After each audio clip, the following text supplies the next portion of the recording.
நாகரிகம் இல்லை. அதுக்குதான் நான் சொன்னேன், உங்க தலைவர்கள் மனைவி, இணைவி, துணைவி எல்லாத்தோடையும் ஸ்டேஜ்ல ஒன்னா உட்காந்துக்கலையா? அப்ப அவன்லாம் தமிழன் இல்லைன்னு ஒத்துக்கிறீங்களா? வெக்கமா இல்லையா உங்களுக்கு இதை பேசுறதுக்கு?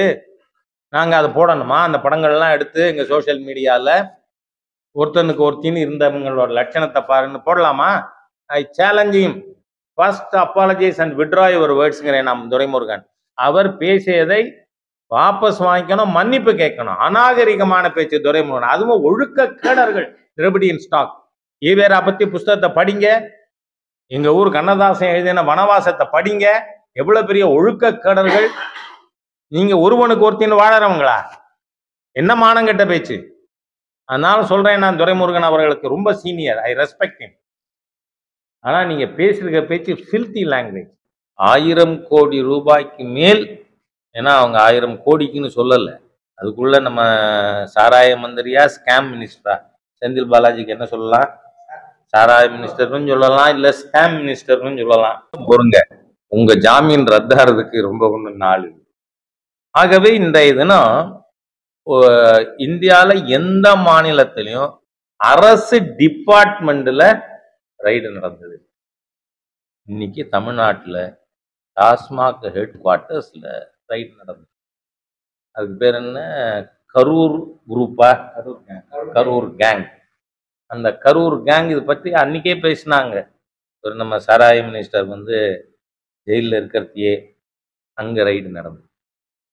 ஆகவே இன்னைக்கு தமிழகத்தில் it is neck deep in corruption. அதாவது ஏந்துக்க முடியாத அளவுக்கு ஊழலிலே ஊறி திளைத்து கொண்டிருக்கின்ற ஒரு அரசாங்கம். I don't know who is going to be Manish Sisodia of Tamil Nadu. டெல்லியில இந்த கெஜ்ரிவால் சர்க்கார், ஏன்னா அவனுடைய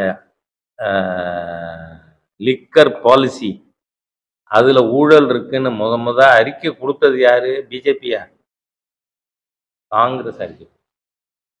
ஆகவே உலகறிய ஊழல் செய்தது அங்க சத்தீஸ்கர்ல எல்லாம். அது எங்க வர வந்தது? ஹைதராபாத் வர வந்தது. ஏன்னா திருமதி கவிதா அவர்கள் கைது செய்யப்பட்டார்கள். நான் அப்பவே சொன்னேன், அது சென்னைக்கு நீளும். உங்க ஸ்கூல்ல சன்ஷைன் மாண்டிசோரி ஸ்கூல்ல சமச்சீர் கல்வி கூடமா மாத்தணும். இல்லைன்னா இனிமே திராவிட முன்னேற்ற கழகத்துல ஒரு நபரும் மும்மொழி பற்றி பேசக்கூடாது. நான் கேட்கிறேன், மகேஷ் பொய்யாமொழி பையன் தெரிஞ்சு படிக்கலாமா? ஏன் என் குழந்தை படிக்கப்படாதான்னு கேட்கிறேன் நான். ஏன்னா என் பேர குழந்தைகளை நான் 1.5 லட்சம் உங்க ஸ்கூல்ல கொண்டு வந்து சேர்க்க முடியாது, ஃபீஸ் கட்ட முடியாது. வாயில போட்டு கொண்டது ரொம்ப அதிகம்.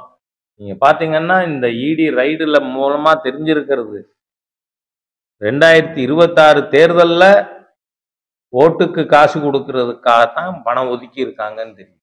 தமிழ்நாடு அரசு வருகின்ற 2025-26க்கான நிதிநிலை அறிக்கைன்னு அவங்க சொல்றாங்க. நிதிநிலை அறிக்கையை அவர்கள் சட்டமன்றத்தில் சமர்ப்பித்திருக்கிறார்கள். இங்க எப்பொழுதுமே திட்டமிடல் என்பது,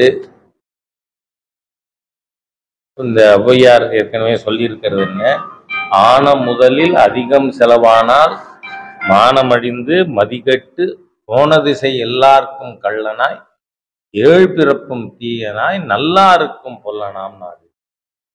ஆக ஒரு அரசாங்கம் கடன் வகதொகை இல்லாம வாங்கி, ஆனா அது எதுக்கு செலவு பண்றாங்கன்னு பார்த்தோம்னா ரொம்ப அதிர்ச்சி தரக்கூடிய ஒரு விஷயமா இருக்கு. இதுல என்ன சொல்றாரு நிதியமைச்சர்? தமிழகம் மற்ற மாநிலங்கள் திரும்பி பார்க்கிற மாதிரி இருக்குங்க. ஆமா, அதுல சந்தேகம் இல்லை. அதுக்கு நான் பின்னாடி வரேன். எதுல 1000 கோடியா 40,000 கோடியா அப்படின்னு திரும்பி பார்க்கிற மாதிரி இருக்கு. ஆனால் இந்த பட்ஜெட்ல ரெவென்யூ டிபிசிட் எவ்வளவு? 46,000. இந்த ஆண்டு வருகின்ற வரி வருவாய், நாம செய்யற செலவு, அதுல இருக்கின்ற பற்றாக்குறை 46,000 கோடி. இந்த 46,000 கோடி எதுக்கு அப்புறம் 51,000 கோடிக்கு மேல டாஸ்மாக்ல வந்த பிறகு நீங்க அதை கழிச்சு விட்டா இன்னும் என்ன ஆகும்? அந்த வருவாய் இல்லைன்னா. ஏனென்றால் இது உலக மற்ற மாநிலங்கள் திரும்பி பார்க்குற மாதிரி இருக்குங்கிறீங்களே, குஜராத்தில் டாஸ்மாக் வருமானம் கிடையாது, சாராய வரி கிடையாது. ஆனால் குஜராத்தில் 19,000 கோடி சர்ப்ளஸ் பட்ஜெட்டு. போய் நான் சொல்றேன், நம்ம நிதி அமைச்சர் போய் குஜராத்தில் உட்காந்து அது எப்படிங்க நீங்க நிதி நிர்வாகம் பண்றீங்கன்னு கேட்டுக்கிட்டு வாங்க. தமிழ்நாட்டை வெறுமனே சீரழித்து கொண்டே நாங்க எல்லாத்துலயும் நம்பர் 1 பேசி பிரயோஜனம். அதோட மட்டும் இல்லாம திராவிட முன்னேற்ற கழக இந்த அவங்க கிளைம் பண்ணிக்கிற திராவிடியா மாடல இந்த அரசாங்கம் வந்த பிறகு நீங்கள் 2.25 மடங்கு நம்முடைய கடன் அதிகரித்து. ஏனென்றால் ஸ்டாலின் தலைமையிலான இந்த 4 ஆண்டு அரசாங்கம் வருவதற்கு முன்பாக தமிழகத்தினுடைய மொத்த கடன் 4,34,000 கோடி. இப்போ இந்த பட்ஜெட்ல என்ன சொல்லியிருக்காங்க, இந்த ஆண்டு மட்டும் வருகின்ற 2025-26 காலகட்டத்திற்குள் மட்டும் 1,62,96 கோடியே 76 லட்சம் இது கடன் இந்த அரசாங்கம் வாங்க இருக்கிறது. அது சேர்த்தா தமிழ்நாட்டினுடைய மொத்த கடன் எவ்வளவு தெரியுமா வரும்? 31/3/2026 தமிழ்நாட்டினுடைய இவங்க இன்னும் எக்ஸ்ட்ராவா இந்த ஆண்டு வாங்கலைன்னா சொன்ன அளவுக்கு வாங்கினா கடன் நம்முடைய மொத்த கடன் 9,29,959.3 கோடி கடன் தமிழ்நாட்டினுடைய மொத்த கடன் இருக்கும். இப்போ நீங்க பாத்தீங்கன்னா இவர்கள் ஸ்டாலின் தலைமையிலான ஆட்சி வரும்பொழுது இருந்த கடன் 4,30,000. அப்போ இது அதை விட 2.5 மடங்கு கூடியிருக்கா? அப்போ நீங்க என்ன பண்றீங்க? சரி, இப்போ இதுல இன்ஃப்ராஸ்ட்ரக்சர் உள்கட்டமைப்பு மற்றும் வேலை வாய்ப்பை உருவாக்கக்கூடிய செலவினங்கள் எவ்வளவு வருதுன்னு பார்த்தா 56,000 கோடி. இப்போ நீங்க இன்ஃப்ராஸ்ட்ரக்சருக்கு 56,000 கோடி இதெல்லாம் நிதி ஒதுக்கி இருக்குன்னு சொல்றது, ஆக்சுவல் பெர்ஃபார்மன்ஸ் என்னங்கிறது நம்ம மார்ச் 31, 2026 தான் தெரியும். இதுல 56,000 கோடி இன்ஃப்ராஸ்ட்ரக்சருக்கு அப்படின்னு, அதாவது கேபிட்டல் எக்ஸ்பெண்டிச்சர்னு சொன்னா நீங்க வாங்கியிருக்கிற ப்ரொபோஸ்டு லோன் எவ்வளவு? 1,62,000. அப்போ வேலை வாய்ப்பை உருவாக்கும் இனங்கள் தவிர மற்றதே 1,10,000 கோடி பற்றாக்குறை கடன். அந்த கடன்ல இருந்து அப்படின்னா என்ன அர்த்தம்? தமிழ்நாடு அரசாங்கம் கடன் வாங்கி கறி சாப்பிட்டு கொண்டிருக்கிற அரசு. வெண்டிக்காய் கொத்தவரங்காய் வாங்குறதுக்கு அன்னன்னைக்கு நமக்கு கஞ்சி குடிக்கிறதுக்கு கடன் வாங்கினா மாநிலம் எந்த நிலைக்கு போகும்? இந்த லட்சணத்துல எப்போ எதுல பார்த்தாலும் தான் உலகமே திரும்பி பார்க்கறது. எங்களை டாஸ்மாக்ல பாட்டிலுக்கு 10 ரூபான்னு வாங்கினா திரும்பி பார்க்காம என்ன பண்ணும்? ஆகவே இன்றைக்கு தமிழக அரசாங்கம் பிஸ்கல் டிசிப்ளின் இல்லாத அரசாங்கம், நிதி ஒழுக்கம் அற்ற அரசு. நீங்க ஒண்ணே உங்க மனசுல ஒரு இது ஓடுது, எண்ணம், மற்ற ஒழுக்கம் இருக்கா அப்படின்னு கேட்குறீங்க.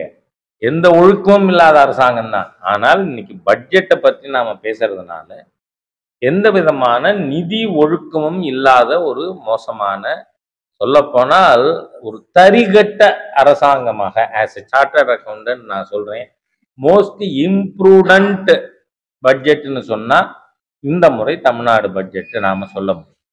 இது எல்லாத்துக்கும் காரணம் என்ன? நீங்க எப்ப ஆரம்பிச்சது? தமிழ்நாட்டினுடைய நிதி ரீதியிலான சீரழிவு ஆரம்பிச்சதே 2006 தான். 2006-11 காலகட்டத்தில் அப்போதான் சொன்னாங்க, நம்ம ஊர் கண்டனூர் சிதம்பரம் அவர்கள் கூட இந்த தேர்தலில் அந்த தேர்தல் அறிக்கை தான் ஹீரோ தமிழ்நாட்டில் அப்படின்னு சொன்னார். அதுலேருந்து ஆரம்பிச்சுதான். காரணம் என்ன? 2005-06 நிதிநிலை அறிக்கையின்படி தமிழகத்திற்கு இருந்த மொத்த கடனே ஒரு 26,000 கோடி. 26,000 கோடி கடன் இருந்த மாநிலத்தை 2011க்குள்ள பெரிய நெக் டீப் டெட்டில் கொண்டு போய் நிறுத்திட்டு இன்னைக்கு அதுவும் இந்த 5 வருஷத்துல 2021லேருந்து 26க்குள்ள வந்து 4,30,000 கோடியா இருந்தது 9,29,000 கோடியா வருமா? வாட் இஸ் திஸ் நான்சென்ஸ்னு கேட்குறேன் நான். ஒரு அரசாங்கமா இது?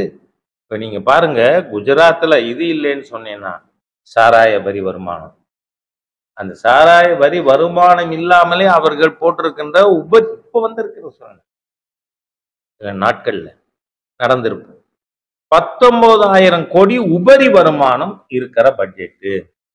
சரி, அதுல கேபிட்டல் எக்ஸ்பெண்டிச்சர் எவ்வளவு? 96,000 கோடி.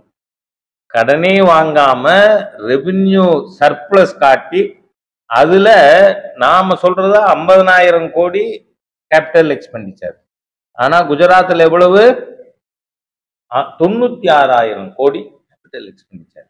அப்போ வந்து இந்த உலகத்து இந்திய நாட்டுக்குள்ள இருக்கின்ற 28 மாநிலங்கள் 8 யூனியன் டெரிட்டரியில மோஸ்ட் ரெக்லெஸ் பட்ஜெட்டு இந்த தமிழ்நாட்டினுடைய இந்த இதெல்லாம் சமர்ப்பிக்கப்பட்டிருக்கின்ற பட்ஜெட். எப்பொழுதுமே ரெவென்யூ டிபிசிட் அரசாங்கம் கவர் பண்ணாமல் விடுமானால் uncovered deficit it leads to inflation, அது பணவீக்கத்துக்கு வழிவகுக்கும். ஆகவே இந்த Tamil Nadu budget it is inflationary. ஒன்று. ரெண்டாவது, நான் ப்ரொடக்டிவ். வேலை வாய்ப்புக்கான ஒதுக்கீடுகள் இல்லை. கடனை விட அது 1/3 தான் இருக்கு. இது 1,62,200 கோடி கடன் சொன்னா வந்து கேபிட்டல் எக்ஸ்பெண்டிச்சர் வெறும் 50,000 கோடி. ஆகவே ஒரு சிந்தியாமல் செயல்பட்டு இருக்கின்ற ஒரு அரசாங்கம், அதனுடைய நிதிநிலை அறிக்கை. இவங்க ஒரு ஊரில் என்னென்ன திட்டங்கள்னு சொல்லியிருக்காங்க. அது 26 ஏப்ரல் மாதம் நடக்க போகிற தேர்தலுக்கான தேர்தல் அறிக்கை சொல்லப்படும். காரணம் என்ன? அதான் நான் இன்னைக்கு நைட்டு மாநில தலைவர் மொத்த நிர்வாகிகள் எல்லாருமா வீடியோ கான்ஃபரன்ஸ். என்னன்னா அதில் நம்ம கருத்தை சொல்லலாம். தினந்தோறும் செக்ரட்டேரியட்டுக்கு முன்னாடி 2000 ஏக்கரில் புதிய நகரத்தில் எவ்வளவு தூரம் முன்னேறிக்கிறது, அடுத்த தேர்தல் வர டெய்லி நோட்டீஸ் வைக்கலாமா? ஏன்னா உங்களோட ஃப்ராட ஹவு டு கால். அரசாங்கத்துல நீங்க சொல்லி இருக்கிற திட்டங்கள் சரி, 10 புதிய கல்லூரிகள்ங்கிறீங்க.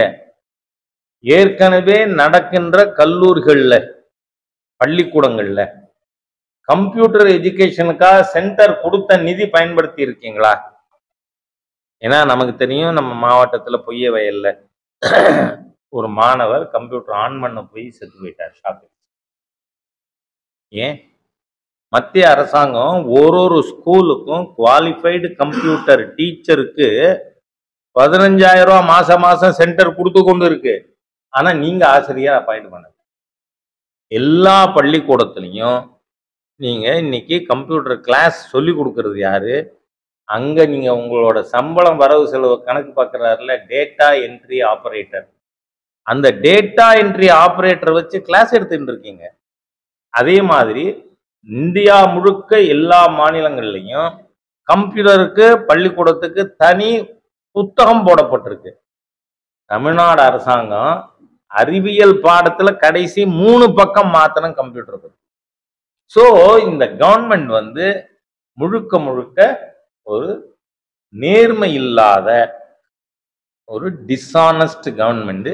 அதோட இந்த பட்ஜெட் வந்து தேர்தலுக்காக மக்களுக்கு கொடுத்திருக்கின்ற தேர்தல் அறிக்கையாகவே இந்த பட்ஜெட்டை நான் பார்க்குறேன். இதில் வேறு எந்த விதமான பலனளிக்கும் திட்டங்களும் இல்லை. நீங்கள் பார்த்தா நேற்று மாலையில் என்ஃபோர்ஸ்மெண்ட் டைரக்டரேட்டோட அறிக்கை வந்து அவங்க கோடி காட்டி இருக்கிறார்கள், இன்னும் கோடிட்டு காட்டவில்லை. என்னன்னு சொன்னா 1000 கோடி ரூபாய்க்கு மேல் ஏன்னா அவங்க 1000 கோடிக்குன்னு சொல்லலை. அதுக்குள்ள நம்ம சாராய மந்திரியா ஸ்கேம் மினிஸ்டரா? செந்தில் பாலாஜிக்கு என்ன சொல்லலாம்? சாராய மினிஸ்டர்னு சொல்லலாம், இல்ல ஸ்கேம் மினிஸ்டர்னு சொல்லலாம். பொறுங்க, உங்க ஜாமீன் ரத்தாகிறதுக்கு ரொம்ப ஒன்று நாள். ஆகவே இன்றைய தினம் இந்தியால எந்த மாநிலத்திலையும் அரசு டிபார்ட்மெண்ட்ல ரைடு நடந்தது. இன்னைக்கு தமிழ்நாட்டுல டாஸ்மாக் ஹெட் குவார்ட்டர்ஸ்ல ரைடு நடந்தது. அதுக்கு பேர் என்ன? கரூர் குரூப்பா? கரூர் கேங். அந்த கரூர் கேங் இது பற்றி அன்னைக்கே பேசினாங்க. ஒரு நம்ம சாராய மினிஸ்டர் வந்து ஜெயிலில் இருக்கிறதையே அங்கே ரைடு நடந்தது. ஆகவே இன்னைக்கு தமிழகத்தில் it is neck deep in corruption. அதாவது ஏந்துக்க முடியாத அளவுக்கு ஊழலில் ஊறி திளைத்து கொண்டிருக்கின்ற ஒரு அரசாங்கம். I don't know who is going to be Manish Sisodia of Tamil Nadu. டெல்லியில் இந்த கெஜ்ரிவால் சர்க்கார், ஏன்னா அவனுடைய லிக்கர் பாலிசி அதுல ஊழல் இருக்குன்னு முத அறிக்கை கொடுத்தது யாரு? பிஜேபியா? காங்கிரஸ் அறிக்கை. ஆகவே உலகறிய ஊழல் செய்தது அங்க சத்தீஸ்கர்ல எல்லாம். அது எங்க வர வந்தது? ஹைதராபாத் வர வந்தது. ஏன்னா திருமதி கவிதா அவர்கள் கைது செய்யப்பட்டார்கள். நான் அப்பவே சொன்னேன், அது சென்னைக்கு நீளும். ஏன்னா நீங்க சாராயம் ஊழல் அப்படின்னா அதுக்கு உறைவிடமே எது? தமிழ்நாடு. அதனால அப்பவே சொன்னேன்னா, இவன் 2 years back Manish Sisodia 2 years ஜெயில இருந்தார். அதனால அப்பவே சொன்னேன்னா, இந்த ஊழல் அதனுடைய நூலை பிடித்து கொண்டு நகர்ந்தார்களே ஆனால் அது இறுதியில தமிழ்நாட்டில் தான் முடியும் அப்படின்னு இன்னைக்கு அது தமிழ்நாட்டில் இதற்கான துவக்கமாக மாறி இருக்கிறது. நீங்க பாத்தீங்கன்னா இது நம்ம இது நடக்கலாம்ல.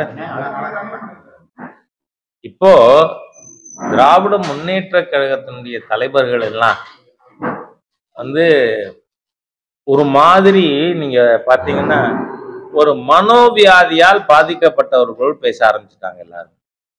நீங்க பாருங்க, முதலமைச்சர் ஸ்டாலின் அவர்கள் எனக்கு ரொம்ப நெருக்கமான நண்பர். அதனால அவருடைய உடல் நலனில் ரொம்பவும் அக்கறை இருக்கிற நபர் இருக்கிறாங்க. அதனால சொல்றேன், தயவு பண்ணி நல்ல டாக்டர்கிட்ட காட்டு. ஏன்னு சொன்னா ரூபாயினுடைய அந்த குறியீட்டை அதை மாத்துறீங்களா? அது தமிழும் போட்டது. அதை வந்து அந்த ருப்பிக்கு போடுற சிம்பல் யாரு? திராவிட முன்னேற்ற கழகத்தை சேர்ந்தவர், ஒரு பட்டியல் சமுதாயத்தை சேர்ந்தவர். அவர் கண்டுபிடிச்சு சொல்லி கருணாநிதி அவர்களே பாராட்டின ஒரு விஷயத்துல நான் இந்த ரூபா சிம்பலை மாத்துவேன். ரூபா நோட்டுல இருக்கிறத அடிச்சு அடிச்சு திருத்துவார? நீங்க வாங்கி ஈடி இப்ப கைப்பற்றின்னு போயிருக்கே கட்டுக்கட்டா, அது எல்லாத்துலயும் அடிச்சு அடிச்சு அந்த இது தேவநாகரியில் இருக்கு அந்த சிம்பல், அதை நான் தமிழ்ல ரூன்னு மாத்த போறேன். What is this nonsense happening in Tamil Nadu? எனக்கு புரிய மாட்டேங்குது. அதே மாதிரியே நீங்க பாத்தீங்கன்னா அவருக்கு யார் அட்வைஸ் பண்றாங்க சீஃப் மினிஸ்டருக்குன்னு தெரியல. அவரு ஒரு நாள் சொன்னார், உங்களுக்கு ஞாபகம் இருக்கும், ஒரு செகண்ட் போதும் எனக்கு வரி கொடுக்காதேன்னு சொல்லிவிடுவேன். அந்த ஒரு செகண்ட் தான் வேணும் எங்களுக்கு 356. கான்ஸ்டியூஷன் இருக்குங்க. நீங்க கான்ஸ்டியூஷன் படிக்காதவரா இருக்கலாம், ஆனா பக்கத்துலயாவது கான்ஸ்டியூஷனை படிச்சவரை வச்சுக்க வேண்டாமா? ஏன்னா chief minister tell ask the people not to pay tax. சரி, இது என்ன இவர் வரி எப்படி கட்டுறாங்க? இவர் என்னவோ ஒரு வியாபாரிட்டையும் போய் இந்த வரியை வசூலித்து பண்டல் போட்டு இங்கேருந்து தங்கம் தென்னரசு அவர்கள் டெல்லிக்கு போய் திரும்ப நிர்மலா சீதாராமன்ட்ட வந்து ஹேண்டில் பண்ணுற மாதிரியும் அதை இவர் நிறுத்தன்னு சொல்றாங்க. It is automatic. அதாவது ஒரு அரசாங்கம் எப்படி செயல்படும், அரசியல் சட்டம் எப்படி செயல்படும் தெரியாத ஒருவர் முதலமைச்சராக இருக்கார். சரி, அதை விட மோஸ்ட் டிஸ்பிகபிள் ஆக்ட் நம்ம திரு துரைமுருகன் நேற்றைக்கு பேசியிருக்கார். அது கூட நிறைய பேர் வந்து இதை அப்படியே ஹிந்தியில் டிரான்ஸ்லேட் பண்ணி இந்தி கூட்டணியில் இருக்கிற எல்லா தலைவர்களுக்கும், ராகுல் வந்து இந்த நாட்டிற்கே எதிரான எண்ணம் கொண்டவர் தான், இருந்தாலும் இவ்வளவு சுரணை இல்லாம இருக்க மாட்டார்ல. வந்து ஒருவனுக்கு ஒருத்திங்கிறது தமிழ் பண்பாடு. அது நம்ம தேசத்துக்கே பண்பாடு தான். ஆனா இந்த மனைவி, இணைவி, துணைவி எல்லாத்தையும் மேடையிலே வச்சுட்டு இருக்கிற அவங்கெல்லாம் அப்ப தமிழ் இல்லைன்னு ஒத்துப்பாரா துரைமுருகன்? என்ன கேவலமா போயிட்டாரு. நான் ரொம்ப ஒரு சீனியர் லீடர், எபோவ் 80 இருக்கிற ஒரு நபர் இவ்வளவுலாம் மோசமா பேசுவார்னு. ஏன்னா அவர் ஒரு தரம் பேசினதே வந்திருக்கு. சட்டமன்றத்துக்கு பார்லிமெண்ட்டுக்கு போனோம்னா 2 லாங்குவேஜ் தெரியும். அதுலயும் பார்லிமெண்ட் போறதுன்னா முத ஹிந்தி தெரியணும். பக்கன்னு பேசப்படாது. இதே வார்த்தை சொல்லியிருக்கு. என்ன அப்படியெல்லாம் பேசின ஒரு நபர். காரணம் என்ன? இந்த 3 நாள் ரைடு. இந்த 3 நாள் ரைடு. இப்ப நான் விளையாட்டுக்கு சொல்ல, தமிழகத்தின் மணீஷ் சிசோடியா யாரு கைதாவார்? இங்க இருக்குன்னா மணீஷ் சிசோடியா. ஆகவே இவங்க they have become mad. அதுக்கு உங்களுக்கு இன்னொரு உதாரணம் சொல்றேன். Very senior, very respected friend of mind, திரு ஜெகத் ரட்சகன். எப்பவுமே மோசமா பேச மாட்டேன், நிதானிச்சு பேசக்கூடியவர். அவர் சொல்றார், 66 கோடி மக்கள் வந்தார்கள், நானும் போனேன். ஆனால் மலைவாழ் சமுதாயத்தை சேர்ந்தவர்கள்னால அங்க ஜனாதிபதி அவர்களை அனுமதிக்கலன்னு. இங்க இருக்கிறவங்க எல்லாருக்கும் தெரியும். ஜனாதிபதி அவர்கள் போனார்கள். அங்கு அரசாங்கம் நல்ல மரியாதையோடு அவருக்கு எல்லா ஏற்பாடுகளையும் செய்து வைத்து பூஜை செய்வதற்கு எல்லாம் செஞ்சிருக்கு. அவங்க ஜனாதிபதி அதில் போனாங்க. ஆனா இவர் பேசுறாரு, ஜனாதிபதி போக முடியல. அங்க ஒரு ஈவேரா இருந்திருந்தால் என்ன ஆயிருக்கும்? இன்னொரு மணியம்மா வந்திருக்கும், வேற என்ன வந்திருக்கும்? அங்க ஒரு ஈவேரா இருந்தா. ஆகவே உங்களை இன்னைக்கு தரோவா எக்ஸ்போஸ் பண்றதுக்கு முடிவு செஞ்சு பாரதிய ஜனதா கட்சி பண்ணிக்கணும். உங்களுடைய மொழி பற்றுலாம் it is only skin deep. என்ன மொழி பற்று இருக்கு? நான் கேட்கிறேன், ஸ்டாலின் குடும்பத்துல சன்ஷைன் மாண்டிசோரி நீங்க நடத்துவீங்க, ஹிந்தி சான்ஸ்கிரிட் 3rd லாங்குவேஜா சொல்லி கொடுப்பீங்க. அதுவும் நான் கேள்விப்படுற விஷயம் உறுதி செய்யணும். மாணவர்கள் தமிழில் பேசிக்கொண்டால் தங்களுக்குள் ஃபைனும்னா இந்த மாதிரி நிறைய இருக்கு. இப்போ தூத்துக்குடியில கூட திமுக மாவட்ட செயலாளரோட பள்ளிக்கூடத்துல அந்த மாதிரிதான் இருக்குன்னு திமுக காரரே ஒருத்தர் சோசியல் மீடியாவில் சொல்லியிருக்கார். நான் கேட்கிறேன், உங்க இந்த ரூபாயுடைய இதை மாத்துறதுலாம் உங்க தமிழ் பற்ற மதிப்பிட முடியாது. உங்க ஸ்கூல்ல சன்ஷைன் மாண்டிசோரி ஸ்கூல்ல சமச்சீர் கல்வி கூடமா மாத்தணும். இல்லைன்னா இனிமே திராவிட முன்னேற்ற கழகத்துல ஒரு நபரும் மும்மொழி பற்றி பேசக்கூடாது. நான் கேட்கிறேன், மகேஷ் பொய்யாமொழி பையன் தெரிஞ்சு படிக்கலாமா? ஏன் என் குழந்தை படிக்கப்படாதான்னு கேட்கிறேன் நான். ஏன்னா என் பேர குழந்தைகளை நான் 1.5 லட்சம் உங்க ஸ்கூல்ல கொண்டு வந்து சேர்க்க முடியாது, ஃபீஸ் கட்ட முடியாது. அதனாலதான் என் பேத்தி கேந்திரிய வித்யாலயில படிக்கிறாங்க. 1500 ரூபா தான் ஃபீஸ். அதே ஸ்டாண்டர்ட் எஜுகேஷன். நீங்க கொடுக்குற தரத்துக்கானது 1500 ரூபாயில கிடைக்குதுங்க. ஆனா இது எல்லாருக்கும் கிடைக்கணும். அதனாலதான் பாரதிய ஜனதா கட்சி சம கல்வி கையெழுத்து இயக்கம் நடத்துது. சாதாரண ஏழை எளிய தமிழ் விவசாயியின் குழந்தைகள், தமிழ் தொழிலாளியின் குழந்தைகள் ஏன் அந்த கல்வி படிக்க கூடாது?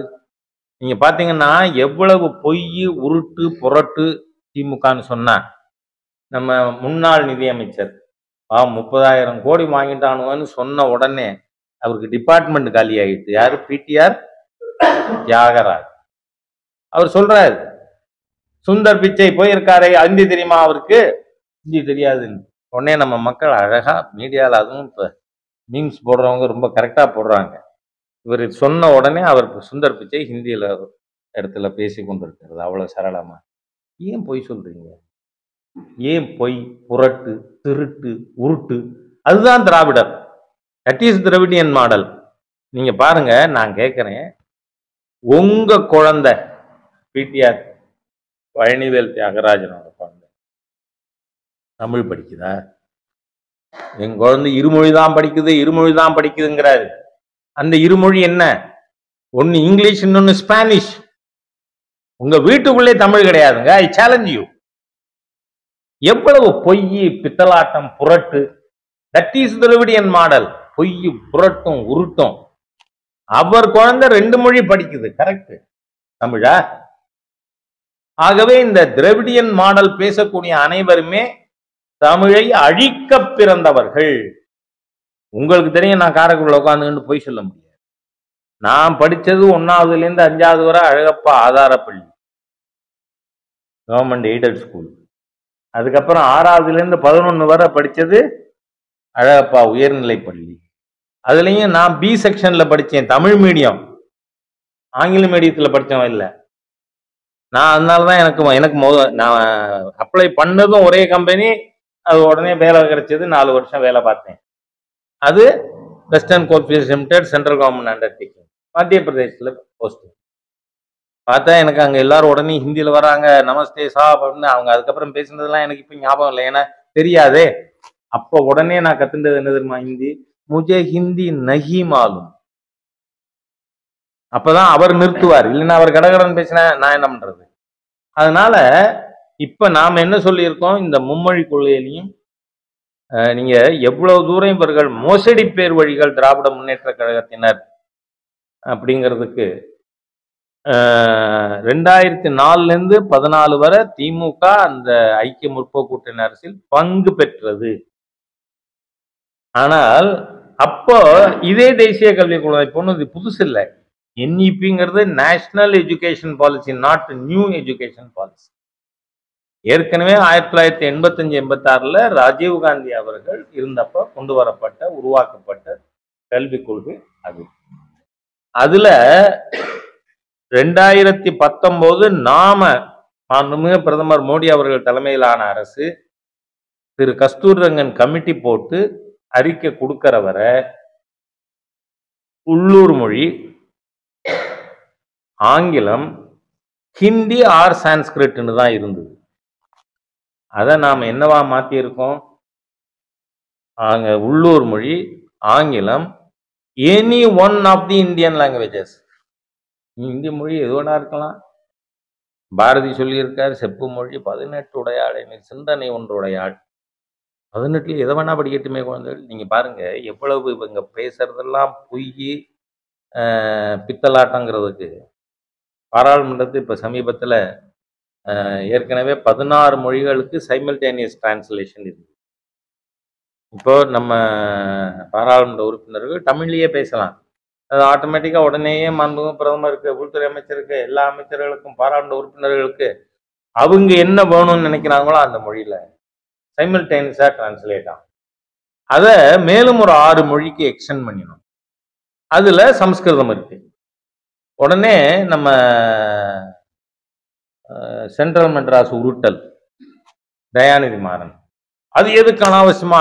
இந்தியாவிலே 70,000 பேர் தான் பேசுறாங்க சம்ஸ்கிருதம், அது எதுக்கு பண்ண? ஏதாவது ஒரு மாநிலத்துல இது அங்கீகரிக்கப்பட்ட மொழியா சம்ஸ்கிருதம் இருக்கான்னு. What are nonsense. இவர் பார்லிமெண்ட்ல 2009 இருந்து இருக்காரா திரு மாறன் அவர்கள்? இல்ல 2004 இருந்து இருக்காரு. மாறன் அவர்கள் காலமானதுல இருந்து வந்து குலக்கல்வி அதானே. அப்பா MP மினிஸ்டர், பையன் MP மினிஸ்டர், அதானே குலக்கல்வி. அந்த குலக்கல்வி மாறன், தயாநிதி மாறன் கேட்கிறார். ஆனால் பாரத தேசத்துல 2 மாநிலத்துல second official language Sanskrit. Uttaranchal மாநிலத்திலையும் சான்ஸ்கிரிட் தான் செகண்ட் லாங்குவேஜ், ஹிமாச்சல்ல சான்ஸ்கிரிட் தான் செகண்ட் லாங்குவேஜ், அபிஷியல் லாங்குவேஜுங்க. அது தெரியாத இத்தனை வருஷம் எம்பியா? அதுதான் நான் சொல்றேன், இந்த சபை நடுவே நீட்டோலை வாசியா நிற்பான், குறிப்பறிய மாட்டாதவன் நன்மரம்னு 39 மரத்தை அனுப்பி என்ன பிரயோஜனம்னு கேட்கிறேன். அறிவு இருக்கா? பேசிக் சென்ஸ் இருக்கா? Have you got any knowledge about the functioning of the Indian government, the state? ஆகவே நீங்க பாத்தீங்கன்னா இவங்க எல்லாத்தையும் இப்ப தேசிய கல்விக் கொள்கைங்கிறத மொழிக்குள்ள சுருக்க நினைக்கிறார்கள். மக்கள் ஏற்கவில்லை. இன்னைக்கு டீலிமிட்டேஷன் பத்தி ஏன் ஸ்டாலின் பேசுறாரு? இவர் கிளப்பி பார்த்தார் எல்லாரும், ஹே மொழி காப்புதா. அவன் மக்கள் என்ன சொல்றான், உன் பையன் படிக்கிறானா என் பையன் படிக்கணும் அப்படின்னு சொல்ல ஆரம்பித்தாங்க. So they could not create a frenzy. நான் 1960, நீங்க எத்தனை பேர் அப்ப பார்த்துருக்கீங்கன்னு எனக்கு தெரியாது. நான் 65, 67 இந்தி எதிர்ப்பு போராட்டத்தை நேரிலே பார்த்தவன். அதனுடைய ஹெட்டு சொக்கலிங்கம் சுகாதார நிலையத்தில் இருந்தா அழகப்பா கல்லூரிகள் வழியா கோட்டையூர் தாண்டி போயிருக்கும் அதனுடைய டெய்ல் எண்டு. 65, 67 இதை நேர பார்த்தவன் நான். 100 பேரை கொண்டு வந்துருங்க பார்ப்போம். ஆகவே இந்த மக்கள் புரிந்து கொண்டார்கள். இன்னைக்கு இது இன்ஃபர்மேஷன் வேர்ல்டு, இன்ஃபர்மேஷன் டெக்னாலஜி. அதனால அது எடுபடலைன்னு உடனே டீலிமிட்டேஷன். ஆனா நல்ல வேளையா உள்துறை அமைச்சர் இங்க இருந்தாரு, அன்னைக்கே பஞ்சர் பண்ணிட்டாரு. நாங்க ப்ரோரேட்டால பிரச்சனை முடிஞ்சது. இப்ப பார்த்தா ஒரு மாநில முதல்வர் போய் தட்டி தட்டி எழுப்பி நீ வா 22ஆம் தேதி, நீ வா 22ஆம் தேதி. எவ்வளவு மோசமா போயிட்டு பார்த்தீங்களா தமிழ்நாடு அரசாங்கம். ஆகவே இதுக்கெல்லாம் தீர்வு 26ல் லாட் ஸ்டாக் அண்ட் பேரல் இந்த டிஎம்கே சர்க்காரை தூக்கி எறியறது மூலமாக தான் தமிழகத்தை காப்பாற்ற முடியும். அதுக்கு நீ பட்ஜெட்டே ஒரு பெரிய எடுத்துக்காட்டுன்னு சொல்றேன். நீங்க எதுவும் கேட்கறதுனா கேட்கலாம். 2000 கோடி ஒதுக்கியிருக்காங்க. மத்திய அரசு தராத நிதியை தமிழ்நாடு மத்திய அரசு தராத நிதின்னு எப்படி சொல்றீங்க? அதாவது முந்தான பார்லிமெண்ட்ல 4 days பேக் ஹெச்ஆர்டி மினிஸ்டர் திரு தர்மேந்திர பிரதான் அவர்கள் ஒரு லெட்டரே ரிலீஸ் பண்ணியிருக்கார். அந்த லெட்டருக்குள்ள சகோதரி கனிமொழி உள்ள புந்துகிண்டு இல்ல நாங்க கமிட்டி போடுறோம்னு சொல்லியிருக்குங்க. கமிட்டி போட்டு தான் முடிவெடுக்கிறேன்னு சொல்லல. அதுக்கு முதல் வரியில என்ன சொல்றாங்க? Tamil Nadu is eager to join the PM Shri school scheme போட்டுட்டு அந்த அடுத்த வரி கீழே என்ன சொல்றாங்க? Kindly release the 3rd and 4th instalment. PM Shri பள்ளியில சேர்றேன், அதுக்கான 3வது 4வது தவணை நீங்க விடுவிக்க வேண்டும்னு கேட்டா என்ன அர்த்தம்? முதல் 2 தவணை வாங்கிட்டீங்கன்னு அர்த்தம். அதைத்தான் அங்க பார்லிமெண்ட்ல பேசும்பொழுது திரு தர்மேந்திர பிரதான் சொல்றாரு. 23லயே தமிழ்நாட்டினுடைய கல்வி அமைச்சர் என்னை பார்த்தார், நாங்கள் இந்த திட்டத்தில் செய்கிறோம் என்று ஒப்புக்கொண்டார். ஒப்புக்கொண்டதனால் 2 இன்ஸ்டால்மெண்ட் மத்திய சர்க்கார் கொடுத்தது. நீங்க பாத்தீங்கன்னா இப்ப நான் சொன்னேன் கம்ப்யூட்டர் எஜுகேஷனுக்கு 1058 கோடி கொடுத்துருக்கோம். அது அந்த ஸ்கீமுக்கு. இந்த மாதிரி கல்விக்காக 20 ஹெட்ஸ்ல எல்லா மாநிலங்களுக்கும் மத்திய அரசு நிதி அளிக்கிறது. அப்படி இருக்கச்ச இந்த ஒரு ஸ்கீம் நீங்கள் அதுல இன்னும் எம்ஓயு சைன் பண்ணல, சேரல. அதனால அதுக்கான நிதியை கொடுக்க முடியாது. நான் வேலைக்கே வரமாட்டேன், ஆனா எங்க வீட்டுக்காரமாக்கு நீ சம்பளம் அனுப்புன்னு பேசுவாங்களோ? என்ன பேச்சு இது? ஃப்ராடுலண்ட். பாஜக வெக்கப்படணும். நாங்க ஏங்க வெக்கப்படணும்? இங்க நீங்க பாத்தீங்கன்னா லட்சக்கணக்கான மக்கள். நான் இதை 7ஆம் தேதி இந்த கையெழுத்து வைக்க ஆரம்பிச்சது நான் மலைக்கோட்டையில. பள்ளி குழந்தைகள் பெற்றோர்கள் அவங்க நின்று லைன்ல கையெழுத்து போட்டு போனாங்க. நீங்க நீட்டுக்கு பண்ண ஃப்ராடு மாதிரியா பண்ணிட்டு இருக்கோம்? நீட்டுக்கு ஸ்கூல்ல போய் எஜுகேஷன் ஆஃபீஸர்ஸ் மூலமாக, நிர்வாக அதிகாரிகள் மூலமா கையெழுத்து வாங்கினீங்க. நாங்க ரோட்ல வச்சு வாங்க. அதனால மத்திய அரசு நிதி கொடுக்கலன்னு சொல்றதே இட் இஸ் அ ஃப்ராட். நான் அந்த வார்த்தை திருப்பி சொல்றேன், it is a fraud. You have not join the scheme, you have not sign the MOU. அதனால அது கொடுக்க முடியாது அந்த ஸ்கீமுக்கு. அது காரணம் என்ன? இந்த நாட்டில் 28 மாநிலம் இருக்கு, 8 யூனியன் டெரிட்டரி இருக்கு, தெலுங்கானா சேர்ந்து இருக்கு, கர்நாடகா சேர்ந்து இருக்கு, ஹிமாச்சல் சேர்ந்து இருக்கு, பஞ்சாப் சேர்ந்து இருக்கு. அப்போ இதெல்லாம் பிஜேபி ஸ்டேட்ஸா? அவங்கெல்லாம் சேர்ந்துருக்காங்கல்ல. இப்போ நான் சேர மாட்டேன் பணம் கொடுன்னா அவங்களும் இதே மாதிரி பேசுவாங்களா இல்லையா? ஏன்னா any central act or scheme எல்லா மாநிலங்களுக்கும் அது ஈக்குவலி அப்ளிகபிள். அதை அப்படி இருக்கிறத நீங்க சேர மாட்டேன், எம்ஓஇ சைன் பண்ண மாட்டேன், ஆனா கொடு. அது இது கல்விக்கான நிதி ஒதுக்கீடு இல்லை. இப்போ நீங்க முதல்ல என்ன பண்ணீங்க? வீராப்பா மீச முறுக்கிட்டு நாங்க சென்னை மெட்ரோ phase 2 இது எங்க ப்ராஜெக்ட் நாங்களே பாத்துக்கிறோம். நீங்க அதுக்கப்புறம் பணம் இல்லையே. ரொம்ப மெக்னானிமஸா நீங்க இந்த மாதிரி ஒரு பிரைம் மினிஸ்டர் கிடைக்காது, இதுவரை கிடைச்சது இல்லை.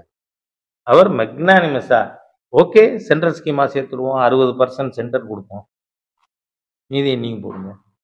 100% நீங்க ஸ்டேட் ஸ்கீம்னு சொன்னீங்க, வீராப்பு பேசுனீங்க, ஆனா சென்டர் கொடுத்துருக்கு. அது மாத்திரம் இல்லை, இன்னைக்கே பட்ஜெட்ல திரு தங்கம் தென்னரசு படிக்கிறார், மத்தியிலிருந்து வர வேண்டிய நிதி ஒதுக்கீடு 49,000 கோடியில் வந்தது 52,000 கோடி. அப்படின்னா மத்திய சர்க்கார் நிதியை குறைச்சிருக்கா கூட்டியிருக்கா? அவரோட இதுல பட்ஜெட் உரையில இருக்கு, மத்திய அரசினுடைய தொகுப்பிலிருந்து எங்களுக்கு வர நாங்கள் எஸ்டிமேட்டட் வந்து 49,000 கோடிங்கிறது ஆக்சுவலா வந்திருக்கிறது 52,000 கோடி. அதனால எந்த விதத்திலும் மத்திய அரசு வஞ்சனை செய்யல. டாஸ்மாக்ல வருமானம் அதிகம் இருக்கு, 1000 கோடி ரூபாய்க்கு மேல ஊழல் வச்சிருக்காங்க. இப்போ 10 லட்ச ரூபாய் கடன் எடுத்தாரு. எது? அதுதான் சொல்றேன், கறி வாங்கி சாப்பிட்றதுக்கு கடன் வாங்குறதுனால.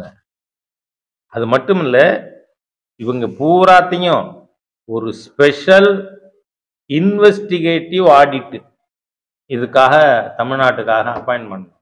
ஏன்னா நம்மளை போல 3 மடங்கு பாப்புலேஷன் இருக்கிறது உத்தரப்பிரதேஷ். நமக்கு 8 கோடினா 25 கோடி பாப்புலேஷன். அங்க நமக்கு 9.329 crores சொன்னா உத்தரப்பிரதேசுக்கு எவ்வளவு? 7.2. நம்மளை போல 3 மடங்கு ஜனத்தொகை இருக்கு. ஆக இந்தியாவிலேயே அதிகமாக மார்க்கெட் பாரோயிங் தமிழ்நாடு, அதிகமாக பேங்க் லெண்டிங் தமிழ்நாடு. ஆக இவர்கள் திட்டங்கள் எதுவுமே வேலைவாய்ப்பு உருவாக்குகின்ற ஆக்கப்பூர்வமான செலவினங்கள் இல்லை. இப்போ சென்னையில வெள்ளம் வந்தால் அதுக்காக நான் 4,000 கோடி செலவு பண்ணேன்னு சொல்லி, அதுல 40% பண்ணேன்னு சொல்லி, 30% பண்ணேன்னு சொல்லி, அதுல எத்தனை பண்ணியிருக்காங்களோ அந்த மாதிரி தான் இதெல்லாம் சொல்ற ஸ்கீம் எல்லாம். நான் தான் கம்ப்யூட்டர் எஜுகேஷன் சொல்றேனே, இல்லைன்னா மகேஷ் பொய்யாமொழி சொல்லட்டுமே. ஆகவே இவர்கள் வாயில போட்டு கொண்டது ரொம்ப அதிகம். நீங்க பாத்தீங்கன்னா இந்த இடி ரைடுல மூலமா தெரிஞ்சிருக்கிறது, 2026 தேர்தல்ல ஓட்டுக்கு காசு கொடுக்கறதுக்காகத்தான் பணம் ஒதுக்கி இருக்காங்கன்னு தெரியும். அதனால இப்ப மாட்டிக்கிட்டா ஐயா மயிலக்கால மாட்டிக்கிட்டு. அப்புறம் 1000 கோடி அண்ணாமலை சொன்னாங்க, முன்னாடி அடுத்த நாள் அமலாக்கத்துறை சொல்றாங்க. இது பற்றி நான் என்ன சொல்றேன், யாரு ஸ்கேம் பாலாஜி? நீங்க இப்ப அவங்களோட நிலைமை என்ன? நான் இப்ப சொல்றேங்க, definitely is bail would be cancel. அந்த இதுல உளர ஆரம்பிச்சிருக்காரு துரைமுருகன். சீசன்டு பாலிட்டிஷியன், நான் எதிரே பார்க்கல இவ்வளவு மோசமாலாம் பேசுவார். அவர் பேசுறாரு, இவர் ஜெகத் ரட்சகன் பேசுறாரு. அப்படின்னா திமுகவில் எல்லாருக்கும் பைத்தியம் முடிச்சிருக்கு. அப்போ ஸ்கேம் மினிஸ்டருக்கு பிடிக்காத. அதனால இது இடி அவர்கள் கண்டுபிடித்து on the base of definite information and input the raid was conducted. ஏன்னா உங்களுக்கு இன்னொன்னு சொல்றேன், இப்போ தமிழ்நாடு போலீஸு எதுக்கு எடுத்தாலும் கேஸ் போடுது. எண்ணூர்ல உக்ரகாளியம்மன் கோவில் கோர்ட்டு தீர்ப்பின்படியே அந்த இடம் கோவிலுக்கான இடம்னு தீர்ப்பு இருக்கு. அந்த இடத்துல பக்தர்கள் பிளக்ஸ் வச்சாங்க, வேற ஒன்றும் தப்பு இல்லை, பிளக்ஸ் வச்சாங்க. அந்த யார் மாதிரி கேஸ் எல்லாம் இல்லை, வெறும் பிளக்ஸ் வச்சது. அதுக்கு எங்க மாவட்ட பொதுச்செயலாளர் காளீஸ்வரம் உட்பட எல்லாரையும் ஏன் கைது பண்ணியிருக்கீங்க? சரி, நீங்க கைது பண்ணியிருக்கீங்களே, கன்விக்ட் ஆக முடியுமா? அதனாலதான் Tamil Nadu போலீஸினுடைய கேசஸ்ல conviction rate is less than 20%. ஆனா இடியில கன்விக்ஷன் ரேட் எவ்வளவு தெரியுமா? 98%. ரெண்டாவது, இங்க தமிழ்நாட்டில் நீங்க கேஸ் போடுறீங்க, அதுல கன்விக்ட் ஆகல, எல்லாரும் விடுதலை ஆயிடுறாங்க. அந்த போலீஸ் இன்ஸ்பெக்டர் மீது, அந்த டிஎஸ்பி மீது, அந்த எஸ்பி மீது நடவடிக்கை எடுக்க முடியுமா? முடியாது. ஆனா இடி ஆபீசர்ஸ் அப்படி இல்லை. அவங்க வந்து சார்ஜ் ஷீட் போட்டு அது கன்விக்ட் ஆகலைன்னா they will be proceeded against officially. அதனால இடி கேசஸ் வந்து நம்ம லைட்டா எடுத்துக்க முடியும். துரைமுருகன் வந்து வழக்கெடுத்தா பிடிக்க மாட்டாங்க, அவங்களுக்கு நான் அதைத்தான் சொன்னேன், நாகரிகம் இல்லை. அதுதான் நான் சொன்னேன், உங்க வந்து தலைவர்கள் மனைவி இணைவி துணைவி எல்லாத்தோடையும் ஸ்டேஜ்ல ஒன்னா உட்காந்துக்கலையா? அப்ப அவன்லாம் தமிழன் இல்லைன்னு ஒத்துக்கிறீங்களா? வெக்கமா இல்லையா உங்களுக்கு இதை பேசுறதுக்கு? நாங்க அதை போடணுமா? அந்த படங்கள்லாம் எடுத்து எங்க சோசியல் மீடியால ஒருத்தனுக்கு ஒருத்தின்னு இருந்தவங்களோட லட்சணத்தை பாருன்னு போடலாமா? I challenge him. First apologise and withdraw your வேர்ட்ஸ்ங்கிறேன் நாம் துரைமுருகன். அவர் பேசியதை வாபஸ் வாங்கிக்கணும், மன்னிப்பு கேட்கணும். அநாகரிகமான பேச்சு துரைமுருகன். அதுவும் ஒழுக்க கேடர்கள் திரவிடியன் ஸ்டாக். ஈவேரா பத்தி புஸ்தகத்தை படிங்க, எங்க ஊர் கண்ணதாசன் எழுதின வனவாசத்தை படிங்க. எவ்வளவு பெரிய ஒழுக்க கேடர்கள். நீங்க ஒருவனுக்கு ஒருத்தின்னு வாழறவங்களா? என்ன மானம் கெட்ட பேச்சு. அதனால சொல்றேன், நான் துரைமுருகன் அவர்களுக்கு ரொம்ப சீனியர், ஐ ரெஸ்பெக்ட் ஹிம். ஆனா நீங்க பேசுற பேச்சு filthy language. You should realise. அது அந்த அவர் நிதானத்துல இருந்தாரா இல்லையானே தெரியல எனக்கு. பேசும்போது என்ன பேச்சு பேசுற? ஆவே தப்பு. நான் ஏற்கனவே கண்டிச்சிருக்கேன். நன்றி. தமிழக அரசு ஜிஎஸ்டி வருவாய் அதிகரிச்சதுனால 12% வரை கடன் வாங்கலாம் அப்படிங்கிற மாதிரி அந்த லிமிட் கூட நாங்கள் கடன் வாங்கியிருக்கோம். நான் என்ன சொல்றேன், இப்போ எங்கிட்ட இவ்வளவு ரூபாய் சொத்து இருக்கு, நான் எவ்வளவு வேணா கடன் வாங்கலாம்னு வாங்கினேன். ரீபேயிங் கெப்பாசிட்டி என்ன? இப்போ நீங்க வாங்கியிருக்கிறதுனுடைய இன்ட்ரெஸ்ட் அண்டு இன்ஸ்டால்மெண்ட். இப்போ ஒரு கேட்டார் கடன் ஏன் வாங்கியிருக்காங்க? நீங்க பார்த்தா இது வந்து கேபிட்டல் எக்ஸ்பெண்டிச்சர் வெறும் 50,000 கோடி தான். ஆனால் இந்த ஆண்டு மட்டும் எஸ்டிமேட்டட் டெட் எவ்வளவு? 1,62,299. அப்போ எதுக்கு வாங்கியிருக்காங்க? இன்ட்ரெஸ்ட் பே பண்ண, இது வரைக்கும் வாங்கின கடன், இன்ஸ்டால்மெண்ட் பே பண்ண, இதுக்கெல்லாம் திருப்பி கடன் வாங்கணும். கடனுக்கு மேல கடன், கணக்கு மேல கடன். நீங்க இன்னைக்கு இருக்கக்கூடிய தமிழகத்தினுடைய கடனும் அதுக்கான வட்டியும் நீங்க பாத்தீங்கன்னா இன்னும் 72 ஆண்டுகளாகும் இந்த கடனை கழிக்கங்க. 2006க்கு முன்னாடி இவ்வளவு கேவலமான நிலை தமிழ்நாட்டுக்கு கிடையாது. ஏன்னா 2006ல் தமிழ்நாட்டினுடைய டோட்டல் டெட்டு 26,000 கோடி தான். ஆகவே நீங்க ஒரு மாநிலத்துக்கு அவசர ஆத்திரத்துக்கு வாங்க வேண்டி இருக்குன்னா ஒரு லிமிட் சொல்லுவாங்க. ஆனா அதே வழியா தினம் சாப்பிட்றதுக்கு கடன் வாங்கி சாப்பிடுவோமா? இந்த குடும்பம் உருப்பிடுமா? அந்த மாதிரி குடும்பமா இன்னைக்கு தமிழ்நாடு மாறி போய். தமிழ்நாடு வளர்ச்சி அடையணும்னா என்னென்ன திட்டங்கள் சார் இந்த கடன் அடைச்சிட்டு மேல? தமிழ்நாடு வளர்ச்சி அடையணும்னா ஒரே ஒண்ணுதான், இந்த திரவிடியன் ஸ்டாக்கை ஒட்டு மொத்தமா தூக்கி வங்கக்கடல்ல வீசினா தமிழ்நாடு வளர்ந்துடும். அதை பண்றதுக்கு நான் இருக்கேன். சரியா? பிஜேபியில படித்தவர்கள், அனுபவசாலிகள், நேர்மையானவர்கள், நல்லவர்கள் இருக்கோம். அதனால நாங்க பார்த்துக்கோம்.